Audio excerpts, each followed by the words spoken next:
Коминтерната се создава како што е познато 1919 година, колку да сакаат тоа сега да го избришат, тоа сепак бил еден настан во историјата кој што направи огромни поместувања и кој што се почувствувал на Балканот. Тие делови кои што ја прифатиле програмата на Трета интернационала, еден од условите била нели во името да го додадат зборот комунисти, па прво станале комунисти во заграда, па потоа станале комунистички партии и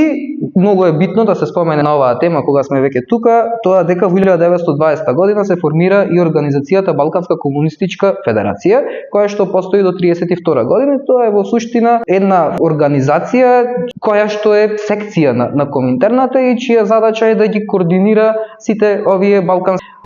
партии, да, за да можат да ги искоординираат нивните настапи, идејно да се зближат и така натаму и така натаму. КПЈ на почетокот благонаклонно гледа кон создавањето на Југославија, но под влијание на политиките на Коминтерната, таа го менува својот став, тврди дека